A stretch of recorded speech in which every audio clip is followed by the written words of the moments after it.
Je suis sûr que vous avez déjà vu sur une photo ou sur une vidéo cet effet un petit peu 3D où on a une espèce de deux images qui se superposent, on a une espèce d'un peu de rouge et un petit peu de cyan ou un peu de bleu ou vert qui séparent les deux. Aujourd'hui, ce que je vais vous montrer comment faire dans Photoshop.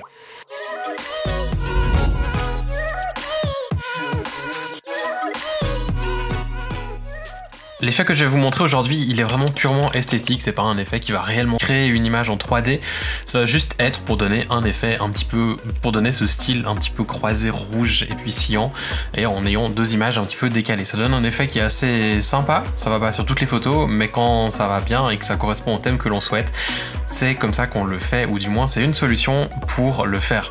On a donc ici un portrait, on va dupliquer le calque de base, donc si on a juste le calque de base, on fait commande ou CTRL plus J sur notre clavier, en ayant bien sûr Photoshop actif, commande ou CTRL plus J, on duplique encore une deuxième fois. Donc il y en a un qui va être le premier, on va l'appeler rouge, et puis il y en a un deuxième qui est simplement le deuxième et qui va être cyan. Si on fait pas de faute d'orthographe, c'est encore mieux. Cyan, voilà. Alors, on va désactiver le cyan. Et on va simplement double-cliquer sur le rouge, donc pas sur le nom, pas sur le logo, mais bien à côté, pour ouvrir les options de fusion ou le style de calque. Pour ouvrir ça, si vous n'arrivez pas à faire le double-clic, ce que vous pouvez faire à la place, c'est faire un clic droit sur le calque, hop, clic droit, et ensuite trouver ici option de fusion qui est tout au sommet. On clique dessus, ça fait la même chose, on a la petite fenêtre style de calque qui s'ouvre.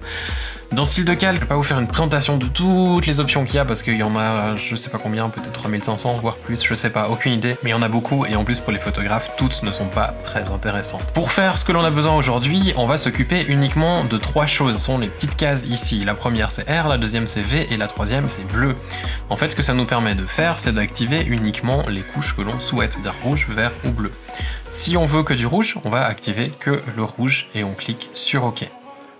Ça fait rien, c'est normal, parce que l'image pour le moment elle n'est pas décalée.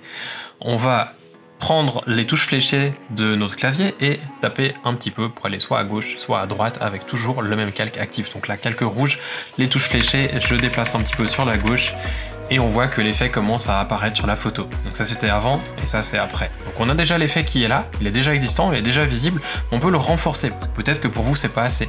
On va donc activer Cyan, on double-clique dessus comme tout à l'heure pour ouvrir la fenêtre de fusion. Et cette fois, on va faire l'inverse, c'est-à-dire que tout à l'heure, on a activé que le rouge, cette fois, on va désactiver que le rouge, comme ça, on a la couleur opposée, donc le cyan qui est active et visible sur notre photo. Je vais faire la même chose, décaler, mais cette fois, si j'ai décalé avant vers la gauche, cette fois, je vais décaler vers la droite. Comme ça, on a un décalage qui est vraiment plus important entre les deux couches, et l'effet sera d'autant plus fort. Donc, je vais prendre le calque cyan, touche fléchée vers la droite, et je déplace gentiment vers la droite. Et on voit que ici, ça c'était avant. Ça c'est après le deuxième calque et du coup l'effet un petit peu renforcé. Bien entendu que si vous voulez faire un autre style de traitement, c'est-à-dire avoir la même chose mais d'autres couleurs, c'est possible aussi. Ce qu'il vous suffit de faire, c'est changer les coches que l'on a faites. Par exemple, si on veut, on va essayer par exemple du jaune et du bleu, on pourrait faire la même chose, ça veut dire qu'au lieu d'avoir ici rouge et cyan, alors on va les dupliquer. Je vais faire majuscule sur les deux clics pour les sélectionner les deux, commande ou CTRL J, ça me duplique les deux calques. Je vais en appeler un jaune. Décidément jaune et l'autre bleu. On va désactiver cyan et rouge. Alors le jaune, si on clique dessus et que qu'on l'ouvre, c'est en fait tout sauf du bleu. Alors effectivement que c'est pas un jaune qui est hyper génial, mais ça, on désactive le bleu et on garde le reste. Donc logiquement ça doit être l'opposé du bleu, donc du jaune. On va activer ça et sur le bleu, on va faire l'inverse, c'est-à-dire qu'on désactive tout sauf le bleu et on a effectivement un effet qui est un petit peu violet-bleu et du jaune de l'autre côté. Vous pouvez continuer comme ça à vous amuser avec toutes les cases du monde que vous voulez, donc vous avez 3 cases, vous avez des options, pas à volonté, mais il y en a déjà quelques-unes, donc vous avez de quoi vous amuser. C'est certainement pas la technique la plus fantastique du monde que je vous ai montré, c'est pas la technique la plus poussée non plus, mais c'est quelque chose qui est assez sympa et je suis sûr que vous allez en trouver une utilité sur une de vos prochaines séries. Si c'est le cas et que vous la postez sur Insta, n'hésitez pas à me taguer dessus et comme ça je viendrai voir ce que vous avez fait avec ce que je vous montre sur YouTube. C'est tout pour aujourd'hui, je vous laisse vous amuser avec Photoshop, passez une très belle journée. N'hésitez pas à laisser un petit pouce vers le haut, un commentaire juste en dessous et puis il y a un bouton qui va venir après pour vous abonner par là. Je l'ai déjà dit, mais très belle journée et à bientôt, ciao!